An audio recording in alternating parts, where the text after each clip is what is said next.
Alright, so I was in a different video today. I was going to talk about what the different colors on a map mean, or possibly the terrain features. But still dealing with maps. There was a crazy incident that just happened. AT&T subscribers lost signal for quite a while, and no explanation. And a lot of people were panicking, going down to AT&T store, acting the fool. And part of growing up, I'm a little bit older, and Gen Xer here, and part of growing up with no cell phones and no internet, we didn't rely on stuff like the internet. We had, if you want to go somewhere, well, you'd open up a map and you'd find out where you want to go. And that's why I still want to have maps, because I don't really want to rely on a cell phone, GPS. They can go down as they did. There were a lot of people that, like I myself, it's like my part-time job, I drive Uber Eats, and if I don't have no network service, then I'm not going to be able to drive. Another thing that a lot of us don't have anymore are landlines. And I'm thinking about, I think we've been paying for a landline anyway, so we're actually thinking about putting it in. But because landlines, you don't need cell towers, you don't need electricity, you don't need, you're not relying on the internet. You can still make phone calls to people who have landlines. So I'm trying to convince my mom to get a landline in as well. That way, if anything does happen, we can still communicate around.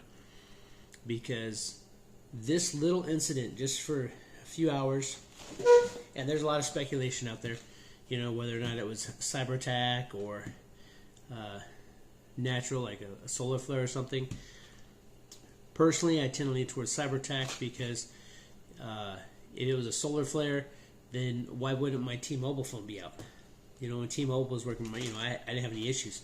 But there were people around us in the same city that they had nothing with their AT&T line. And so that's why I tend to steer away from the idea that this was something natural, like an EMP, because then it would have affected, everybody, independent of who your carrier is, you would have been affected somewhat. And so just bring this all back to maps. If you have to get away from where you're going, if you have to get out, let's say, like I live in the city, right? If I have to get out of the city, there's going to be back roads you can take that are going to be a lot safer than trying to take the main roads. They're not going to be as crowded. And if your GPS isn't working, you need to find those. You need to know how to use a map. You need to get a map. That's why that's why I chose to talk about maps, compasses and maps, before I start to, talk about sharpening a knife, which is still an important skill. You know how to sharpen your knives. You know how to take care of your tools, sharpen your axes, sharpen your saws. But I think that the ability to get somewhere safe supersedes all of that. Because if you're not somewhere safe, then it doesn't matter. And in order to get somewhere safe, maps are really the best option, because you can just open it up, you have it. You don't have to rely on electricity, maybe like light if it's at night. But you can just open it up and you have all your roads. You can, we can avoid this major, because you're going to want to avoid major cities. You're going to want to avoid major roads. Take your back roads so that you can really get where you're going safely. And this incident, I don't really know what to call it. This outage that AT&T experienced, it needs to be a wake up call for a lot of you that are not realizing that, hey, we're so dependent on our electrical devices that all it takes is a little something to go wrong, and we're in panic mode.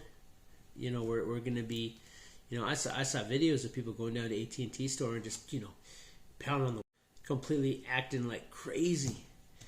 And why? So, I think that part of prepping and prepping, being of the right mind, to survive, to prep for you and your family.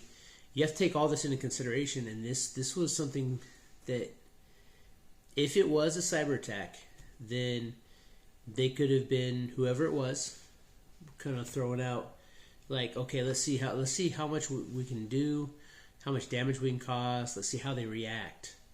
And I mean, we had so many people that have come into our country over the last 3 years that we don't know who's here.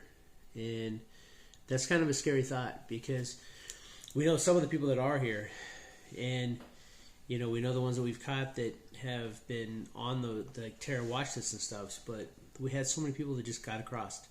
We have no idea where they're at. And so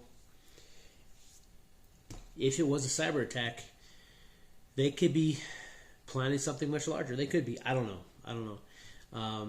Irregardless of whether it was a cyber attack or something natural, I think that this is something that it just should show you that preparing is really important. Because if there's no cell phones, if there's no internet, if there's no electricity, well, it's going to be hard to get things done. If you're so reliant on it. I mean, this should be a wake-up call to a lot of you that we could be entering some really bad times here very soon, and that's why I've kind of seen something happening along in the horizon. I mean, I could be wrong, but and I could be crazy. I don't know, but I've just, for quite a while, I've like just the way that the world's been moving, like the way society's going. I don't know. I guess it's just because so many people are so reliant on technology that it's just a matter of time before something goes wrong. And whether it's natural or man-made, if the internet and your cell phones go out, just like those people go running down to AT&T and just pounding on the windows and acting a fool, that's going to happen. And the longer and more widespread of an effect you have, it's going to be even worse. So, if you're in a city, it would probably be a good idea now more than ever to get out and get a state map, get a city map, and look at it and learn how to read it and figure out where you can go safely and how to get there, and have the map handy. Say, okay, so let's say that, all right, so if we do have to leave, we're taking this truck right here, so you need to put that map in the truck. You need to have it ready to go, so that way it's like you can get in there, and whoever's driving, whoever's passenger, they know how to read this map. So you say, okay, yeah, we need to turn left here in like 2 miles or whatever the case may be.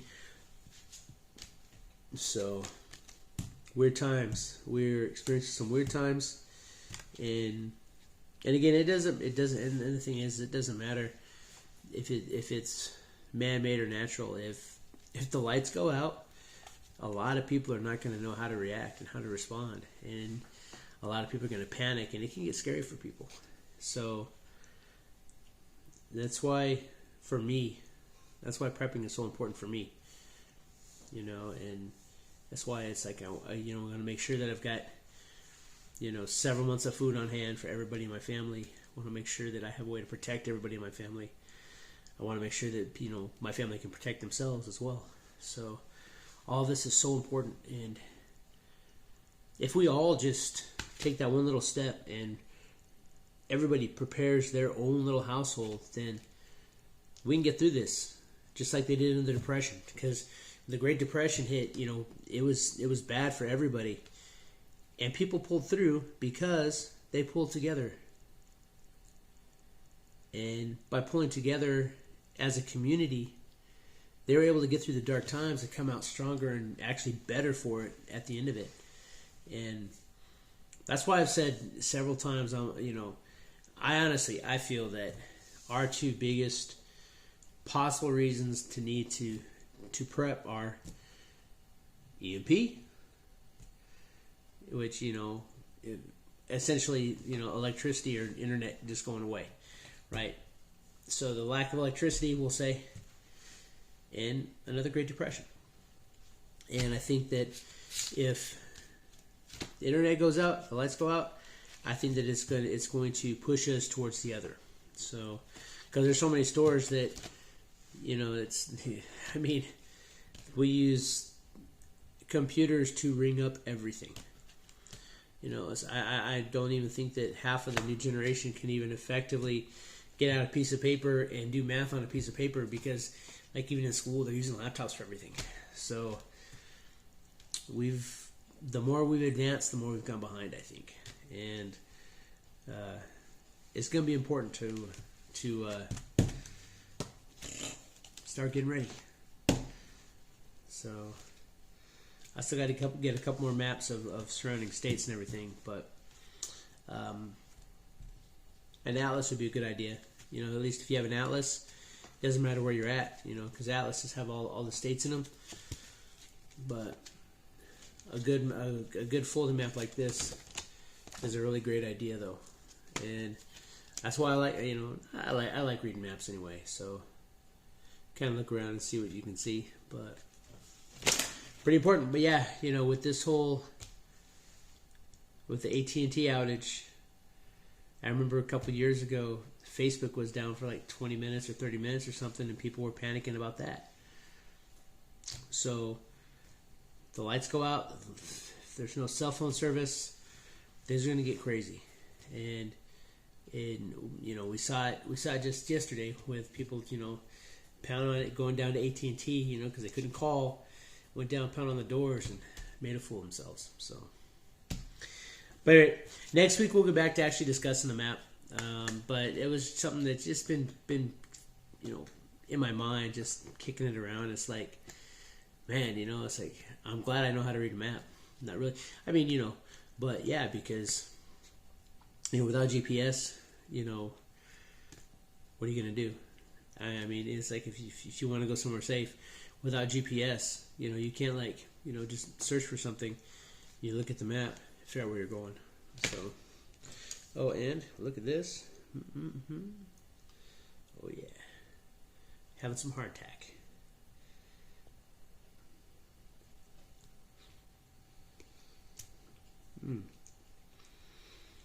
So,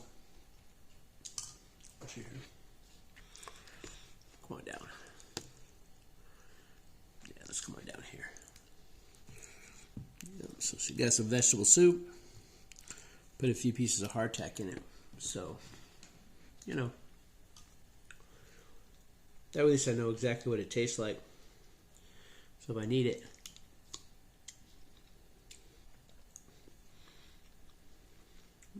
it's not great, but it's not bad.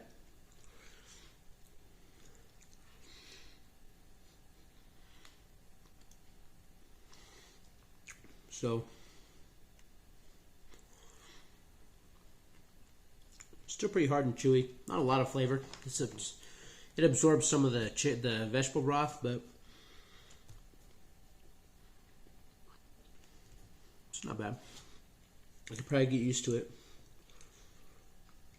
But it's been soaking for a while. It's still pretty hard. I can see why they would use this during the Civil War and at sea, because it's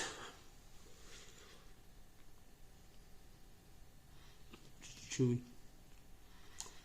Anyway. But yeah, so maps are really important. Being able to read a map, being able to become less reliant on technology is going to be something that I think a lot of us are going to have to do very fast. But all right, so next week we'll go back. We'll talk about the terrain features or the colors on the map or something. But we'll be back again here tomorrow.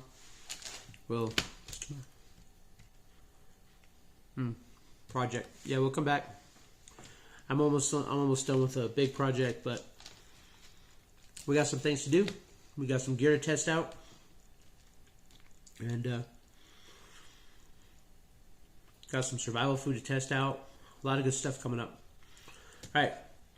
If you haven't already, please consider subscribing to the channel. I really love having you here. Give me that that thumbs up button. Share it out. Leave a comment. Everything's great. All right.